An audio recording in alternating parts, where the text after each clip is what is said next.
History often remembers the conquerors and the tyrants, but it forgets the builders. In our last episode, we saw the Iron Emir, al-Hakam I, secure the throne with the blood of the Red Banquet. It was a dark, terrifying era of survival. But today, we see what that blood bought. When al-Hakam died in 822 AD, his son, Abd al-Rahman II, inherited a kingdom that was finally, for the first time in a century, stable. He didn't have to spend his life in a saddle. He could spend it in a library. He was a man of deep intellect, a poet, and an astronomer who could map the stars while his contemporaries in the north were struggling to map their own borders. He looked at his capital, Córdoba, and decided it shouldn't just be a fortress, it should be a jewel. But to build a jewel, you need more than gold. You need a vision. And that vision arrived at the gates of Córdoba in the form of a refugee from the east. His name was Abu el-Hassan, but the world remembers him as Ziryab, the Blackbird. He was a musician and polymath who had fled the Abbasid court in Baghdad. Why? Because he was so talented that his own teacher grew jealous and threatened his life. Ziryab traveled across North Africa, looking for a home that would appreciate his genius.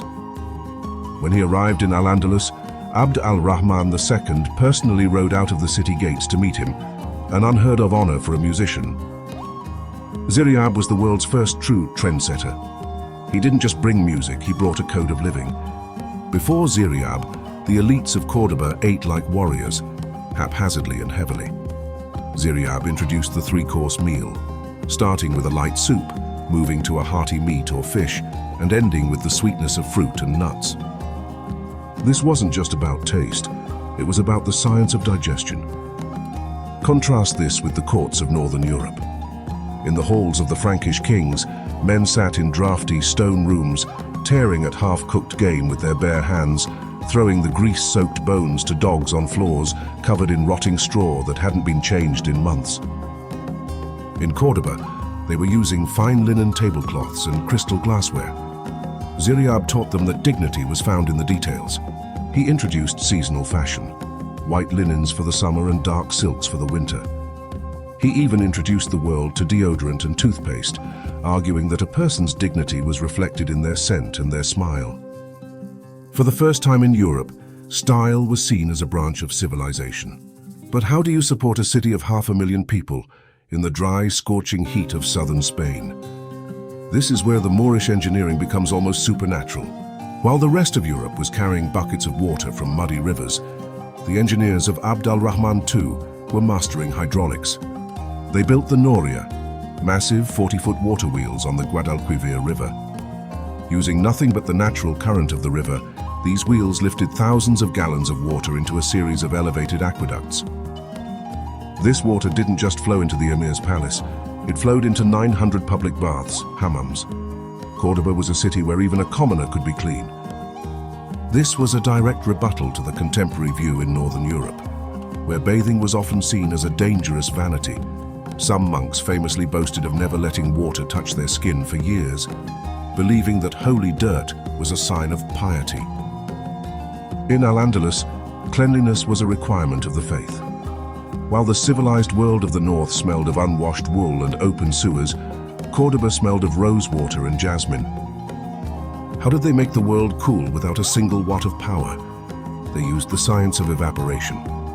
In the central courtyard of every major building was the Deodorant fountain.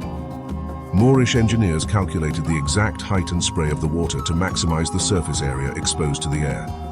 As the water droplets evaporated, they absorbed heat from the surrounding air, dropping the courtyard temperature by as much as 15 degrees Celsius. They also mastered passive geothermal cooling. They dug deep shaded wells and used the natural cool air from the earth, funneling it upward through hollowed-out columns into the living quarters. They were conditioning the air through the sheer mastery of physics, while London was burning piles of damp wood just to stop the shivering in July. They also used the malkaf, wind catchers on the roofs that acted like giant stone lungs, breathing the cool mountain air into the heart of the city. If you walked through the streets of London or Paris in the year 1850 AD, you walked in total pitch-black darkness. The streets were mud, animal waste and shadow. If you went out at night, you carried a torch and prayed you weren't robbed. But in Cordoba, the night was conquered. Under the Umayyads, the main streets were paved with stone and, incredibly, they were lined with oil lamps. Think about the psychological impact of that. A city of light meant the economy didn't stop at sunset. It meant people could walk to the mosque or the library safely at midnight. It would take London and Paris 700 more years to achieve the same level of urban lighting. When European travelers finally visited Cordoba, they were so blinded by the light and the paved roads that they called it the ornament of the world. However, this paradise was nearly extinguished. In 844 AD, a fleet of Viking longships sailed up the Guadalquivir. They had already sacked Paris and looted London with ease. They saw the wealth of Al-Andalus as an easy target. They burned Seville and threatened Cordoba. This was the ultimate test for al-Rahman II. Was he just a sultan of style who would crumble before iron men? No. He built a navy from scratch. He used Greek fire, an early form of napalm, to incinerate the Viking ships. He proved that a civilized man is not a weak man. He defended the libraries with the same intensity that Ziryab defended his music. After this defeat, the Vikings rarely dared to touch the shores of Al-Andalus again. al-Rahman II didn't just want to light the streets. He wanted to heal the body. While the rest of Europe was treating broken legs with prayers and relics, or worse, drilling holes in people's heads to let out demons, Cordoba was practicing observation-based medicine. The Moors established the first modern hospitals, bimaristans. Unlike the European hospices, which were just places for the poor to die, these were centers of healing. They had separate wards for different diseases, pharmacies that mixed botanical syrups, and, most remarkably, mental health wards. They believed that the mad weren't possessed, they were sick. They treated them with music, running water and flowers. Under al-Rahman II, the groundwork was laid for surgeons like al-Zahrawi. They were already using silk thread for stitches and inventing hundreds of surgical instruments, scalpels, forceps and saws, that look remarkably similar to what you'd find in a modern operating room today. Why was Cordoba so much more literate than the rest of Europe? The answer is paper. While the monks of the north were still using expensive, difficult-to-make animal parchment, the Moors had brought the technology of paper making from the east. Paper was cheap, paper was fast. This allowed for the creation of massive libraries. al-Rahman II established the first of the great Umayyad libraries, which would eventually grow to hold 400,000 volumes. To put that in perspective, the largest library in Christian Europe at the time struggled to hold 100. While the North was burning books or forgetting they existed, the Moors were translating the lost works of Aristotle, Plato, and Galen. Every mosque had a school attached to it. The children of Cordoba, even the poor, could often read and write better than the kings of the North. al-Rahman II supervised the first major expansion of the Great Mosque of Cordoba. He didn't just build walls, he solved an architectural crisis. Because he wanted a massive open space for thousands of worshippers, his engineers had to figure out how to support a roof that high without the walls collapsing. The solution was the double arch system. By placing a second horseshoe-shaped arch on top of a lower arch, they redistributed the weight of the roof horizontally, allowing for the forest of columns look that still leaves tourists speechless today. They also designed the building with acoustic precision, ensuring that the imam's voice at the front could be heard clearly at the very back of the hall without the need for modern amplification. al-Rahman II was obsessed with botany. He believed that a leader should not just rule the people but the land itself. He built the Aruzafa Gardens, a botanical research center where he acclimated foreign species. He brought the pomegranate from Syria, the saffron from the east, and the silkworm to start a textile industry that would make Spain rich. He introduced the asparagus, the lemon, and the artichoke. While the English peasant was eating a monotonous diet of porridge and cabbage, the citizens of Cordoba were enjoying a global menu.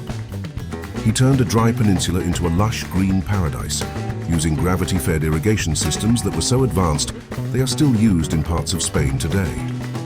Ziryab's exceptional gift, however, was music.